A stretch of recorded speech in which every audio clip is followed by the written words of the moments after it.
Believe me, my young friend, there is nothing, absolutely nothing, half so much worth doing as simply messing about in boats.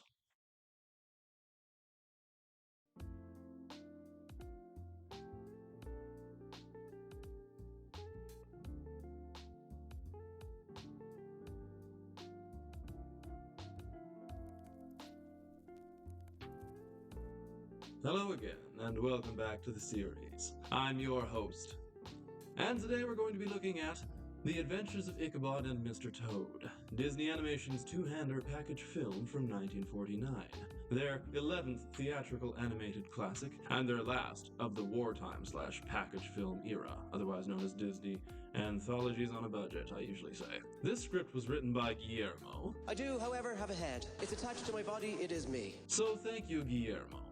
It'll still be me. If you're new here, welcome for the first time of I hope many. And if you're returning, I thank you once again for your continued patronage. Now sit back, relax, and let's get into this together.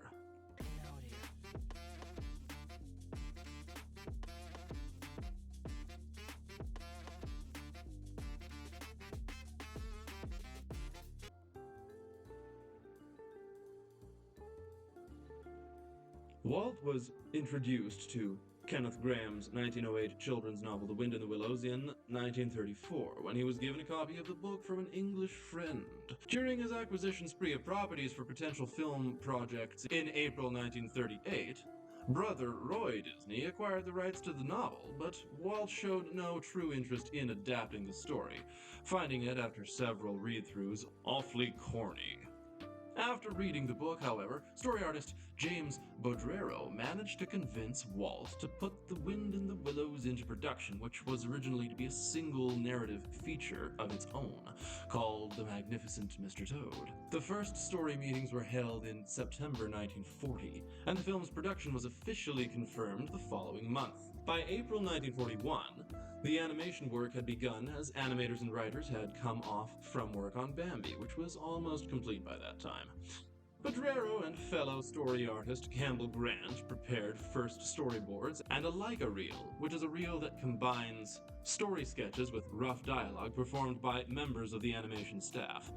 In the following month, the project was put on hold due to the Disney Animation strike of 1941, although Mel Shaw, our friend that Disney had harassed about ants on Bambi, and who was relatively indifferent to the politics of the situation, continued to work on styling sketches before leaving the Disney studio to collaborate at a new animation studio with Hugh Harman.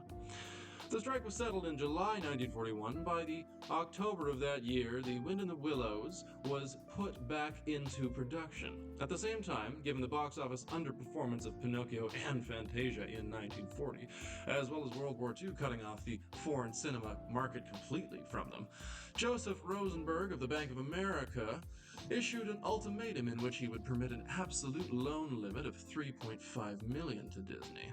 In return, he ordered Disney to restrict himself to producing animated shorts and to finish completely and only finish features already in production. Dumbo, Bambi, and The Wind in the Willows. But no other feature film would begin work until they had been released and earned back their costs, respectively. In response, the studio's feature film productions, including early versions of Alice in Wonderland and Lady and the Tramp, were heavily scaled back or shelved completely for long periods. The Wind in the Willows was kept in production, but a few weeks later, after reviewing the animation footage, Walt decided to shelve the project, feeling that the quality was too far below the standard necessary to be successful on the market. At that time, over 3,000 feet of animation had been done for the film. By January 1942, The Wind in the Willows was officially put on hold. Hold up. Wait a minute. The Wind in the Willows resumed production in 1943. It was the only film that Bank of America allowed to keep up production during World War II, aside from some work on Peter Pan throughout the period.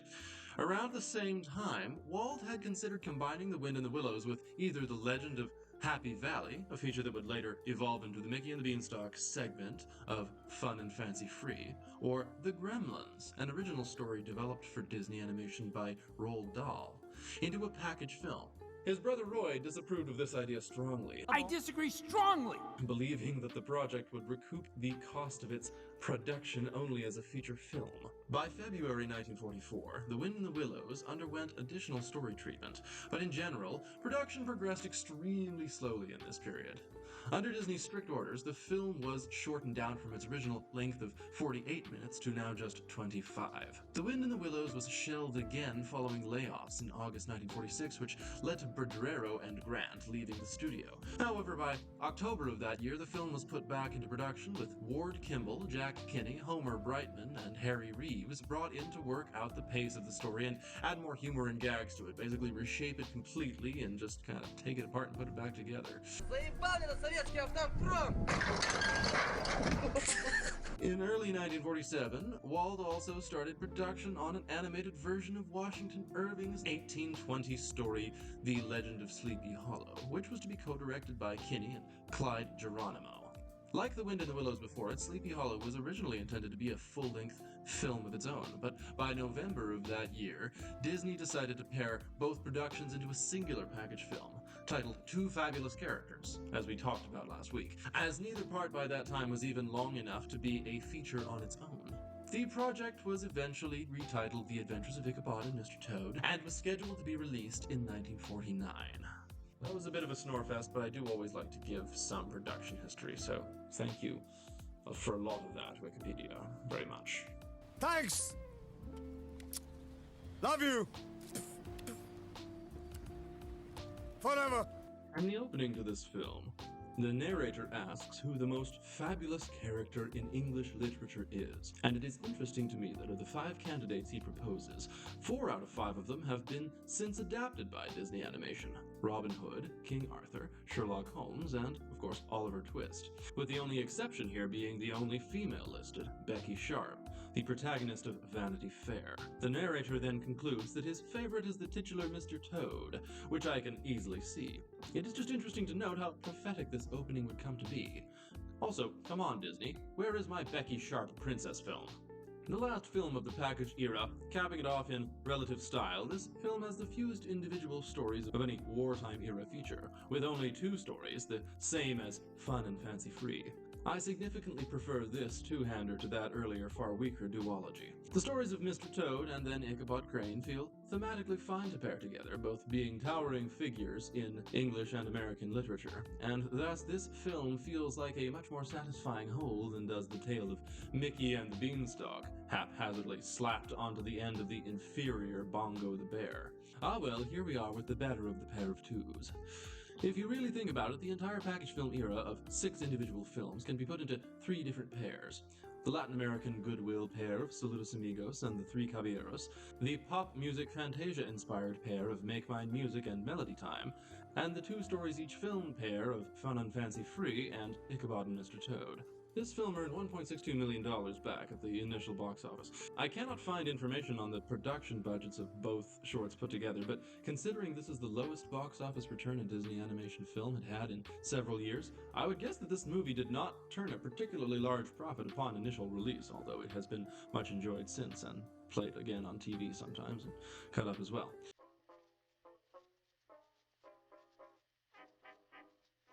Basil Rathbone is a wonderful narrator for this tale, and this is the only other Disney animated classic to feature Rathbone, other than his cameo as the voice of Sherlock Holmes in The Great Mouse Detective, a reprisal of his iconic role from earlier days, an entire 37 years after this film. This makes Basil's one of the longest gaps between Disney animation appearances for a voice actor, although he does not beat June Foray. This film has quite the visual debt owed to it by the Great Mouse Detective. Indeed, the character of Rat in the Mr. Toad half looks like if you put the 2 main characters of that later movie, Basil and Dawson, together. While I definitely prefer Terry Jones's brilliant Mr. Toad's Wild Ride as the ultimate cinematic retelling of The Wind in the Willows, R.I.P. to Terry. Of course, I'd have to test it first, just to be certain I really liked it. This Disney version is pretty quality too, and it is well worth seeking out both to compare. What do I care for the pleasures of the flesh?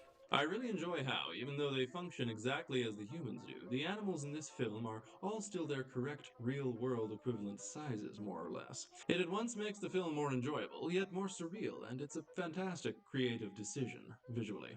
Mr. Toad's horse, Cyril, is utterly incredible, as Mr. Toad's duet with him is the highlight of the entire movie for me, and just a perfectly hilarious song and sequence, as you see from my frequent use of the Mr. Horse meme.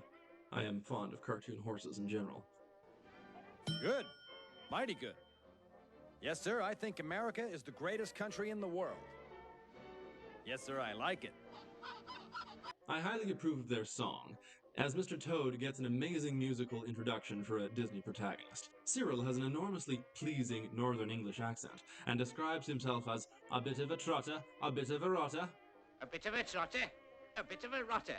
How do you do? How do you do? How do you do? He is probably my favorite, I would say, even placed over Samson and Maximus as my favorite Disney Princess vs. Horse. What a sentence. That's another ranking I should do, best Disney horses. Also, his full name is Cyril Proudbottom. What a good boy. The English stage actor and writer Eric Blore, in a rare screen role, is absolutely hilarious as the voice of Toad. The entire character of Toad is a really underrated Disney protagonist. I love how childlike and playful he is. What an unabashedly silly fool he is. I adore how he is entertained by the way covering his ear holes makes the sound of Rat yelling at him dampen. It's so simple and stupid and perfect, just like Toad himself. Toad of Toad Hall. Oh, was it the king or the president? No, it was Mr. Toad! Blore isn't quite as perfect as Terry Jones would eventually be in the role, but he's a pretty amazing first major adaptation of the character, with a great deal of charm to his accent and general vocal work, especially the silly sounds he had to make at times. This film does unfortunately feature some segments of the most basic and unimpressive animation in any Disney animated classic. It's not that it's bad per se, or even the worst, but you can just really tell how many financial corners were eventually cut in the making of this entry. The frame rate, animation techniques, backgrounds, detailing, and shot composition are all fairly unambitious, and that's being generous. Seriously, anytime Cyril the Horse is on screen, the movie just lights up. His joking about the lawyer not knowing the honest way really made me laugh. I love how he encourages and enables Toad's self-destructive behavior. We should all have a bad influence friend like Cyril Proudbottom. His entire retelling of the motorcar story is another big highlight of this half. J. Pat O'Malley gives easily one of the most overlooked and underappreciated supporting vocal performances ever in a Disney film, as our good boy Cyril. The madness of the courtroom scene overall is lots of fun, and Winky the barman is indeed a horrid little rumpot, and one of the least memorable Disney villains. Though I will say the live-action version of this scene in the later Wild Ride film is far superior, featuring Stephen Fry as a much more involved and utterly hilarious judge. I've heard enough. Before I pass sentence upon the prisoner, would the jury care to find him guilty? The train sequence is fun and energetic, if once again not all that visually appealing or impressive. The heist and then fight over the Deed to Toad Hall sequence is easily the most impressive in this short visually, and is a good, zany, pretty violent time.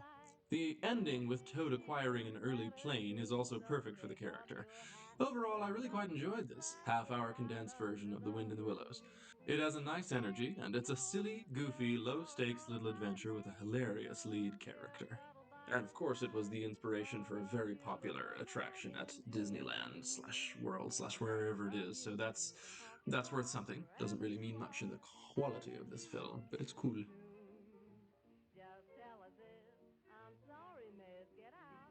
Bing Crosby takes over from Basil Rathbone for narration duties for the second short, as well as the voice of both Ichabod himself and Brom Bones. I must say, while we talk pretty often about the women in Disney movies giving us unfair expectations for female body proportions, and they certainly do that, the love interest in this short, Katrina von Tassel, is probably the most egregious example of this unfortunate trope. She is the only Disney woman I've ever seen who has a waist smaller than both her neck, which is already rare, but also a waist slimmer at moments than either of her arms too. Either way, it is a striking design, if ludicrous. However, next to the purposefully spindly and ungainly figure of Ichabod, whose own neck is about the same circumference as either of his thighs, she doesn't actually look that out of place. Oh, and she does have a fantastic rack. Because she got a great ass. And you got your hair all the way up it. Either way, both of these characters are absolutely goals in terms of the male and female physique, respectively. Come on, Disney, we can't all be this terrifyingly beautiful. Ichabod is clearly doing roids. Yes, I've done steroids.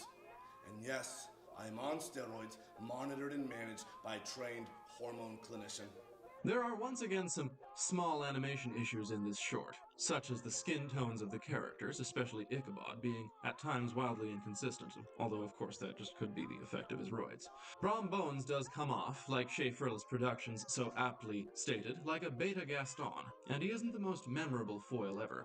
While I enjoy Ichabod himself and the excellent vocals of Bing Crosby quite a bit, Ichabod is not my favorite Disney short from the package film era, not by a long shot. Ichabod's theme song, however, sung by Crosby, is really fun and very bouncy. The rest of this short just mostly ends up feeling like nothing but unrelated build-up to finally the last few minutes with the Headless Horseman. Crosby's singing as Brom, telling the tale of the horseman right before he appears, is also an excellent little tune. So at least Brom has a decent song going for him. Anytime Crosby sings, this short soars in quality. What a voice that guy had. Ichabod is a fun Disney protagonist, especially visually, and I really enjoy his rivalry with Brom Bones, each of them getting the better of the other at times, but he does not engage me enough to make up for the shortcomings of this half-hour tale. The Headless Horseman sequence, at long last, at the end of the film, is the thing that everyone who reviews this film praises, and it is impressive and very fun, if a little bit overlong and repetitive, with a few too many comical double takes. Again, while the animation is fine in this sequence, and better than the rougher moments in the movie, the finale to your movie should still look a little more impressive than this. Still, the colors are gorgeous, especially the backlighting of the horseman, and the battle raging between the deep oranges and purples on display in this scene are beautiful as well. It is absolutely a worthwhile end goal for this short, and it does cap the film off in narrative and visual style. However, this half of the film is truly padded out a fair bit before we get to this noteworthy finale.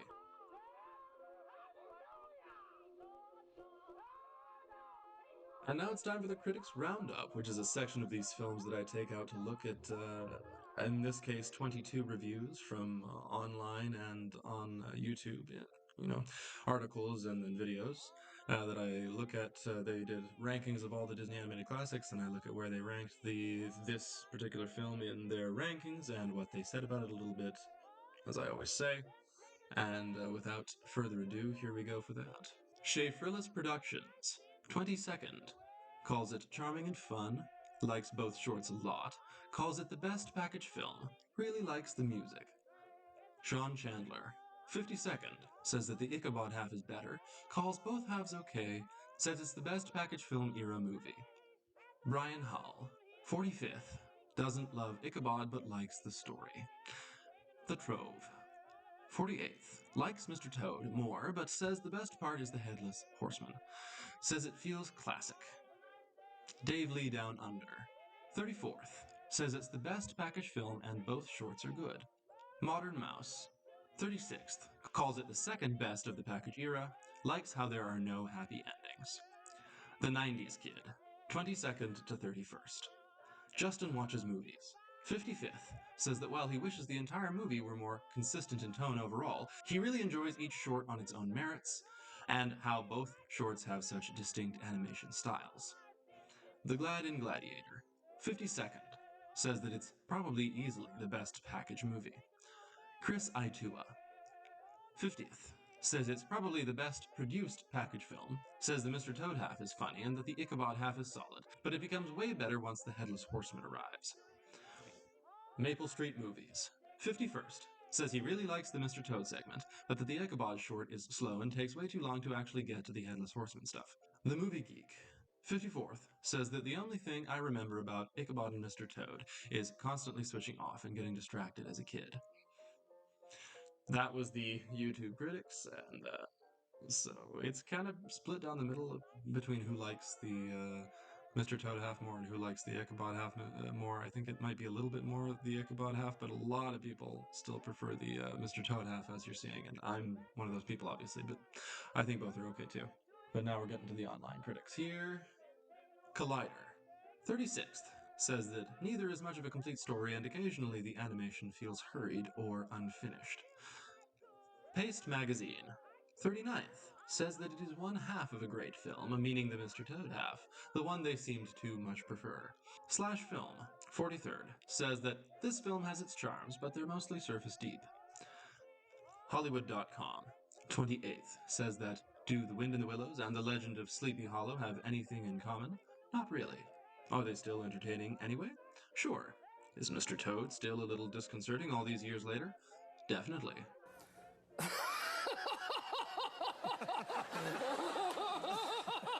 Screen Rant, 55th, says that while it has garnered a cult following, it is still ranked fairly low on most lists of the animated classics. Well, can't argue with that. They looked at the lists too. Hell yeah, brother. Cinema Blend, 36th, says that this is the clear best package film, that both shorts are classics in their own right, and that together they're simply a joy to watch. The Playlist, 35th, says that it's by some ways the best package film, and that both halves are very good, but particularly the Ichabod short. Unshaved Mouse, 38th, says, believe it or not, I don't hate the Never Heard of 'ems. In fact, I really enjoyed most of them. It was just a nightmare to review these things. The Never Heard of 'ems, meaning the package films, that's funny. Noah Fryman, 25th, says that this film contains two vastly different segments, yet they complement each other in a weird way. Darth Docking on Reddit, 58th. 22 reviews, with the highest ranking coming at the 22nd overall spot from Shea Frillis Productions, and it ranked in 4 reviewers' top half of their lists, with 11 of the 22, or exactly half of these reviewers, placing it in their top 40 of the 60 or so classics. They all combined for an average ranking of 38.2nd, or just over 38th overall, making this by far and away the best reviewed and most consistently highly ranked in the Disney package/wartime/anthology film era. As you can see, no package film was able to beat any Golden Era film in terms of average ranking among the critics I sampled opinions from. And it was not particularly close. But still. This is obviously not my favorite, as I've made it clear that it's 3 Caballeros, but yeah. People seem to like this one okay, at least most people. So, there you go.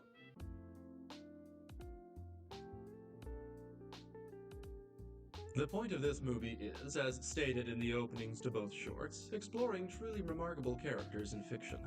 I would say then that it succeeds in that clearly stated goal with fair but not monumental success. I think that both the characters of Toad and Ichabod have since been explored to much greater and more entertaining depths in subsequent cinematic outings, especially from Terry Jones. I escaped by great daring and cleverness, and I demand you hand back Toad Hall immediately. And Johnny Depp, respectively, in terms of playing those characters. And who are you, friend? We have not heard your name yet. I have not said it. Excuse me. Leaving this early effort perhaps a bit unfairly worse off by comparison. However, even taken in a vacuum, this film is just fine, good, and that's it.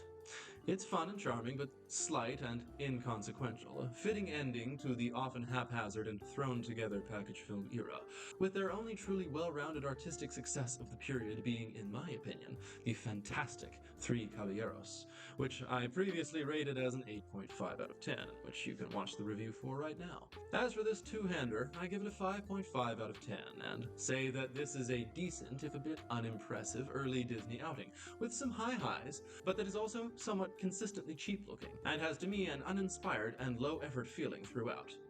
Which is, if you think about it, overall a pretty fitting way to end the package film era, a pretty fitting representation of the whole thing. Charming, but ultimately wildly inconsistent. That is the package film era in a nutshell. And that's it.